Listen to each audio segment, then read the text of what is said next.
नमस्कार प्रेक्षकांनो. घरोघरी मातीच्या चुली या मालिकेच्या आजच्या भागामध्ये आपण बघणार आहोत की इकडे मात्र आता मकरंदला ऐश्वर्या सांगू लागते की काही झालं तरी ते इव्हेंट आपल्याला करायचं आहे. आणि तेव्हा मात्र आता मकरंद त्याचा डिसिजन बदलतो. बदललेला डिसिजन मात्र तो जानकीला सांगतो. जानकी म्हणते थँक्यू, मी तुम्हाला हेच सांगत होते केव्हापासून. तेव्हा आता तो म्हणतो हो बरोबर आहे, खरं तर प्रोफेशनल बघण्यापेक्षा कंपनीचं नुकसान न होऊ देणं हेच अगदी योग्य आहे. तू म्हणत होतीस ते बरोबर होतीस. तेव्हा मात्र ती पुन्हा एकदा त्याचे आभार मानते. त्यानंतर आता मकरंद म्हणतो की तू नक्की बोलून घेशील का त्या क्लायंटशी. तर त्यानंतर मात्र आता ती खुश होते आणि ती म्हणते तू अजिबातच काळजी करू नको, मी बोलून घेते.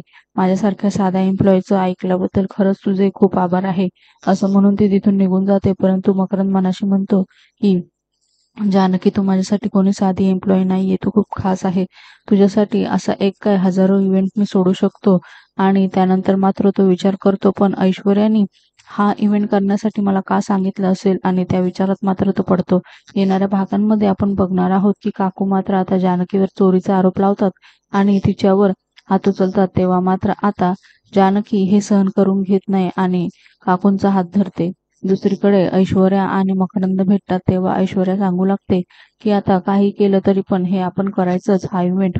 आणि त्या ऋषिकेशला मी आता चांगलाच धडा शिकवणार आहे. तर दुसरीकडे मात्र गुलाब ओरडत येतो, दादा बाहेर या, दादा बाहेर या. काय झालं म्हणून सगळेजण बाहेर येतात. तर इकडे मात्र ऋषिकेशची गाडी कोणीतरी जाळलेली असते आणि हे बघून आता ऋषिकेश प्रचंड संतापतो. ज्या कोणी हे केलं आहे त्याला मात्र मी सोडणार नाही. मालिकेच्या अशाच नवनवीन भागांसाठी आपल्या चॅनलला नक्की लाईक करा, शेअर करा, सबस्क्राईब करा.